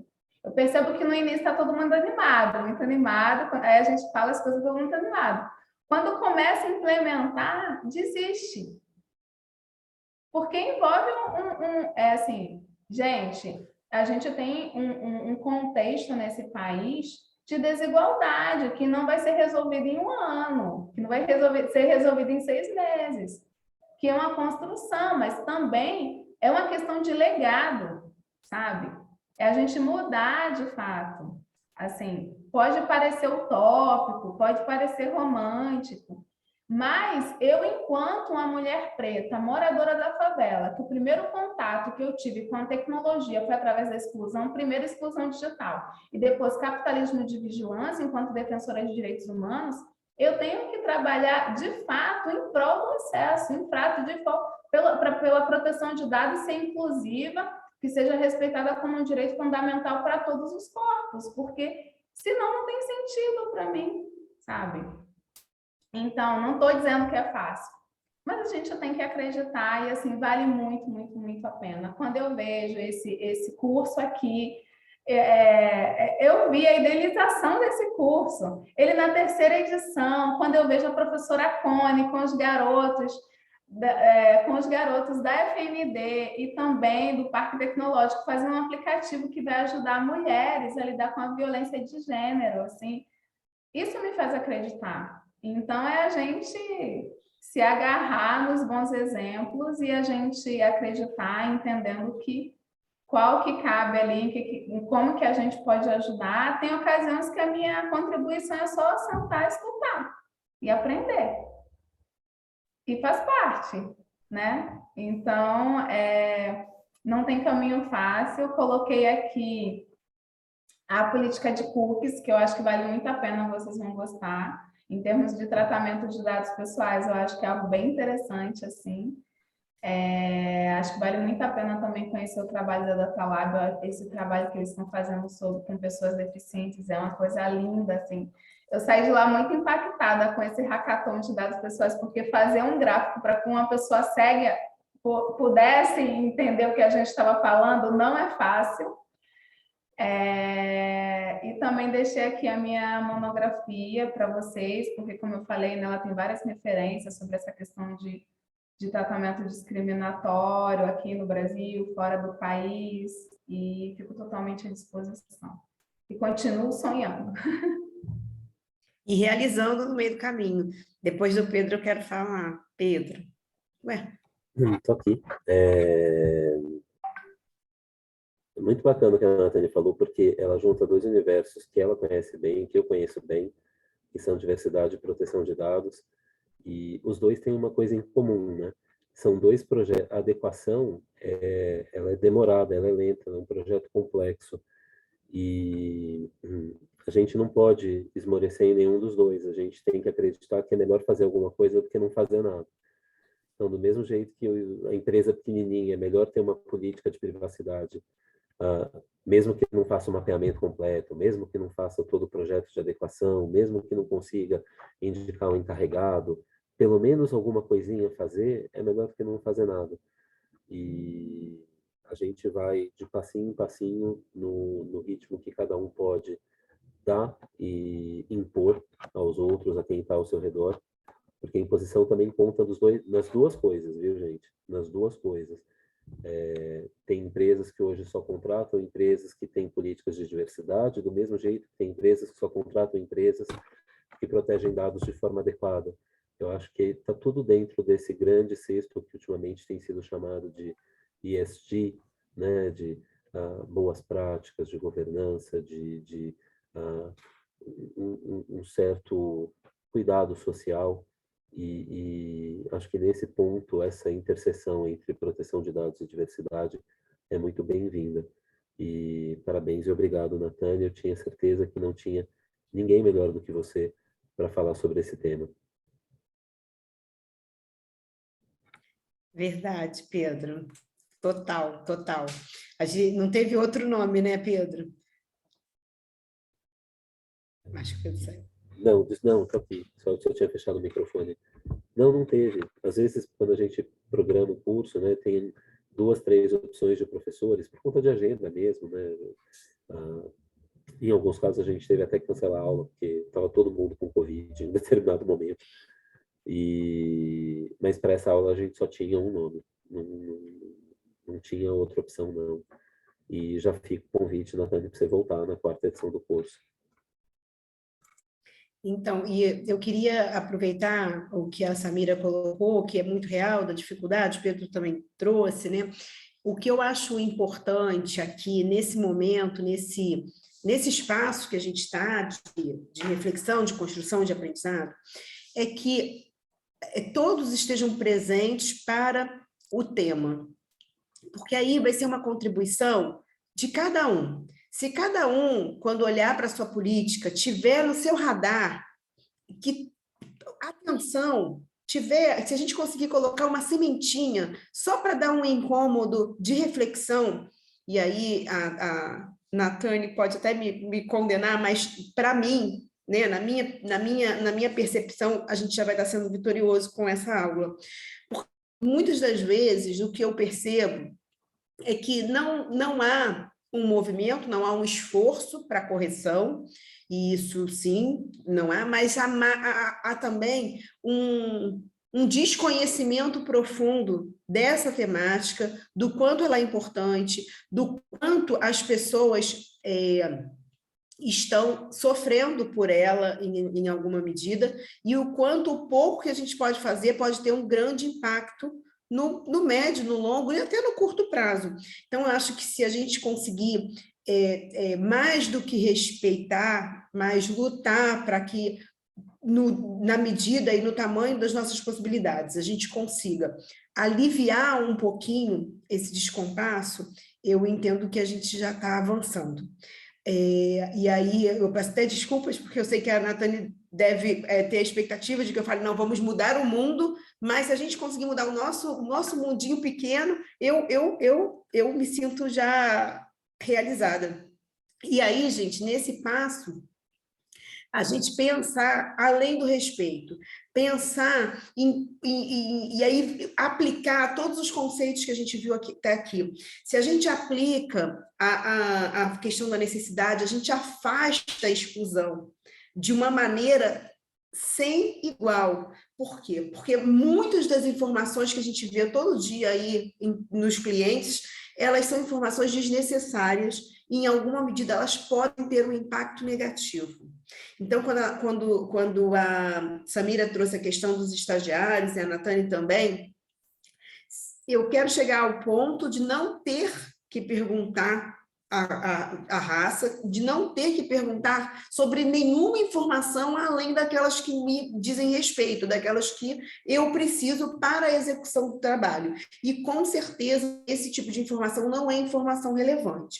Então, se eu não tenho esse filtro e eu não tenho a resistência quando da recepção da pessoa, por exemplo, tratando desse exemplo dos estagiários, isso flui muito melhor. Isso possibilita uma criação muito mais genuína, muito mais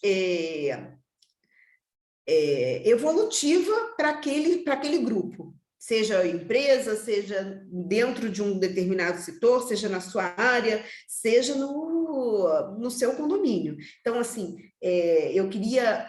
meu apelo aqui é que a gente reflita e exclua essas informações desnecessárias e que algumas situações, quando a gente pergunta para o cliente, pergunto assim, eu costumo perguntar, isso aqui é importante de alguma maneira para o negócio? Essa pergunta, ela tem por trás vamos excluir, né? E muitas das vezes as pessoas, ainda que tenham, elas se constrangem em dizer que tem, elas dizem, não tem. Eu falei, então esse é o tipo de informação que a gente pode excluir a partir de agora. E ter isso, para mim, já é um avanço. A gente já consegue ter a equidade em tantos aspectos que a gente não mede. Então, volta a palavra para quem quiser fazer qualquer tipo de colocação, pergunta, ponderação, e eu queria trazer aqui para a gente uma última pergunta, na verdade, para Natane, com relação às formas de exposição e de divulgação das políticas para as pessoas que têm uma condição cultural desfavorecida. Você falou muito sobre isso no nosso curso, a Natane foi assim, contribuição, quando ela faltava a aula, a gente tinha vontade de cancelar junto. E eu acho que isso despertou na gente preocupações que antes não tínhamos. Então, Natane, você pode falar um pouquinho sobre isso, sobre o acesso à informação para essas pessoas que não têm uma boa leitura, que são, por que não, temos muitos ainda brasileiros analfabetos funcionais, e como a gente consegue equalizar essa conta? São muitos desafios, na verdade, que a gente tem os analfabetos mesmo, os analfabetos funcionais, e também a gente está até evitando o termo agora analfabetismo digital, porque tem pessoas que têm doutorado, mas não se dão bem com as tecnologias também. Eu acredito que a responsabilidade é de todos, assim. O Estado... Tem muitas coisas que as pessoas que são analfabetas, elas acabam só resolvendo mais pessoalmente, né? Vendo essa questão do gov.br, o meu internet, o meu INSS, as pessoas não conseguem resolver via aplicativo e vão na agência mesmo. Mas eu acho que a gente também tem um papel, assim, de colaborar. E sobre o terceiro setor, eu vejo muito essa preocupação. Eu vejo essa preocupação também com a linguagem para algumas empresas. Você pega, por exemplo, a política de publi, a política do Zé Delivery, ela tem uma linguagem muito interessante voltada para o público deles, né? Mas eu acho que a gente realmente começar dentro da família, eu acredito muito nisso. Semana passada eu passei aqui um tempo com meu pai explicando algumas coisas para ele. A Nina da hora fala, se a minha avó não está me entendendo, então eu tenho que melhorar a forma como eu passo a informação. Então, acho que a gente tem que adaptar, não que a gente vai falar de um jeito em todos os ambientes, a gente tem que adaptar a nossa linguagem aos ambientes. Às vezes a gente tem que cobrar também, por exemplo, eu enquanto um educador ou advogada e uma pesquisadora, cabe a mim também às vezes de cobrar de algum ministério, de alguma instituição, mandar um questionário da lá e pedir algumas informações, mas acredito que é um esforço coletivo, como eu já falei, e tem, eu vejo muito essa preocupação de ONGs, né? Por exemplo, o pessoal do Data Lab, eles decidiram fazer a política de privacidade em TikTok porque eles acham que vai ser mais interessante, justamente porque tem pessoas que são analfabetas e eles querem chegar mais para a galera também, né? Que não sabe ler, enfim. E, por outro lado, eu vejo o projeto da OLAB, né? Que é o projeto Preta Lab. Caramba, eu acho muito, muito interessante eles conectarem a nova geração com a geração da terceira idade e haver essa troca de informação. Então... E a gente tem, desculpa te cortar, Natânia, mas a gente tem no direito hoje também essa questão do design, né? Eu tenho visto uma provocação muito grande em contratos deles serem feitos no nível do design. Não é você transformar o teu contrato num PowerPoint. Tem gente que está achando que é isso que é o design no direito, né? Mas é você traduzir o que você quer dizer com um desenho. Exatamente. Que seja inteligível para todo e qualquer um. Eu acho isso de uma grandeza, de uma qualidade ímpar. A Mariana colocou aqui o Programaria, eu acompanho elas e admiro muito o trabalho também. E aí eu lembrei, o pessoal do Cybernet, para atrair a juventude, eles têm um projeto que eles... Uma das coisas que eles fazem é o carro do ovo, mas é o carro do ovo sobre proteção de dados e sobre segurança digital. Então, assim, a gente sempre pode usar o designer a nosso favor, a comunicação a nosso favor, a gente usar a criatividade também, né? A gente que é advogada, a gente às vezes no início fica meio travado. Eu confesso, quando eu fui nesse hackathon aí de dados acessíveis, falei, gente, e agora? Como é que faz esse negócio aqui? Porque era para tatear, né? E a própria audiodescrição, que tem gente que fala, não, você fez uma audiodescrição, mas eu não consegui visualizar o que você falou. Porque a gente acha que faz uma audiodescrição bem e a gente não faz bem, sabe? A gente só melhora fazendo o tempo todo também. Então, assim, é querer, né? É a questão da vontade mesmo, e a gente vai aprendendo, e o que você falou, Renata, Martinho da Vila fala que devagar também é pressa. Então, assim, mesmo devagar, mas fazendo, eu acho que a questão é a constância. Se constantemente a gente está fazendo, a gente está caminhando, a gente está indo para frente. Eu acredito realmente muito, muito nesse caminhar, né? Como tem um provérbio iorubá que diz, né? Para nós tem chão e tem caminho, né? Ou seja, a gente está sempre caminhando, né? A importância de caminhar, de continuar, né? Você ia falar, Mariana? Não, eu só ia falar dessa iniciativa do Programaria, e conforme você foi falando, eu lembrei, né, delas, eu fiz o curso delas, e eu acho muito legal que elas focam no empoderamento feminino, e quando você faz a sua matrícula no curso, você pode pagar um valor a mais para ajudar uma outra pessoa que não tem, uma outra mulher, né, que não pode pagar pelo curso, né. Então, eu acho que são pequenas iniciativas aí que a gente pode começar a tomar justamente para incentivar mulheres, nesse caso mulheres, mas também pessoas que não têm, vamos dizer assim, o mesmo acesso às oportunidades que a gente está aqui, né? Que todo dia cai na nossa cara 1 milhão de cursos, 1 milhão de coisas, e poderiam ter iniciativas como essa, né? Durante o curso também, elas focam muito na parte pessoas com deficiência visual, então, quando você está aprendendo a programar uma página, tem essa parte da audiodescrição, você consegue colocar na página o que você quer que o Google leia na autodescrição, você consegue programar isso. Então, se as pessoas forem né, se soubessem disso, seria tão mais fácil você conseguir direcionar buscas, direcionar as pessoas, né, a entenderem o conteúdo de uma página. Então, disseminar esse tipo de conhecimento, eu acho que já, né, como você disse, né, pode não ser muito rápido, mas faz efeito, né? Então é isso. Aí quem quiser acessar, eu mandei o link ali no chat, se quiserem me perguntar depois também do curso, eu posso falar também sobre, é bem legal. Aê! O Pedro abriu a câmera. Tá bem, hein? Tá bem. Rejuvenesceu? Ixi! Ixi, eu cortei o cabelo, deve ser isso, Natânia. Acho que fez bastante diferença. Então é isso. Natane, muito obrigada mesmo.